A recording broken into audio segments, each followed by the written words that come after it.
2018లో అయ్యగారు నర్సంపేటలో మీటింగ్స్ పెట్టినప్పుడు మా హస్బెండ్ 2012 నుండి గవర్నమెంట్ జాబ్ కోసం ప్రిపేర్ అవుతుండే బ్రదర్. కానీ 2018లో స్పాన్సర్ చేసినప్పుడు తనకి గవర్నమెంట్ జాబ్ వచ్చింది.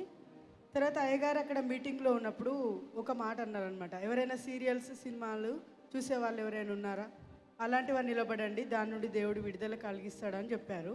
నేను అనుకున్న దేవుడు ఏదైనా విడుదల కలిగిస్తాడు, కానీ సినిమాలు సీరియళ్ళ నుండి కూడా దేవుడు విడుదల కలిగించగలడా అని నాకు అనిపించింది అనమాట. అసలు ఎవరు కూడా చూడకుండా ఉండలేరు కదా అని అనుకున్నా. అయినా పర్వాలేదు, అప్పుడప్పుడు చూస్తాం కదా, ఒకసారి నిలబడదామని అనుకున్నా. కానీ అయ్యగారు ప్రార్థన చేసినప్పటి నుండి అసలు ఆ సినిమాలు సీరియళ్ళు తక్కువే, కానీ సినిమాలు అప్పుడప్పుడు చూసేవాళ్ళం. దాని నుండి దేవుడు పూర్తిగా విడుదల కలిగజేసి. పూర్తిగా ఎప్పుడు పాల్గొన్నారమ్మా మీరు సభలో? 2018 బ్రదర్, నర్సంపేటలో 2018లో సువార్త సభలో పాల్గొన్నారు. సినిమాలు సీరియల్స్ చూసేవాళ్ళు లేచి నిలబడి అంటే నిలబడ్డారు. అప్పటికి కూడా ఏదో జరుగుతుందా జరగదా అన్నట్లే నిలబడ్డారు. కానీ దేవుడు అప్పటి నుంచి ఆ సినిమాలు కొంచెం కొంచెం చూసేది కూడా సంపూర్ణంగా విడుదల చేశారు.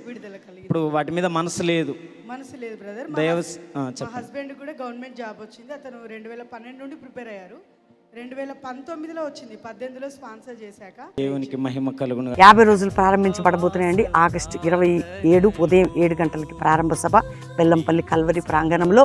అక్టోబర్ 15 ముగింపు సభ. ఇది 14 సంవత్సరం 50 దినాలు అతి శక్తివంతంగా దేవుడు మనతో ఉండి జరిగించబోతుండగా అందరికీ ప్రేమతో ఆహ్వానం.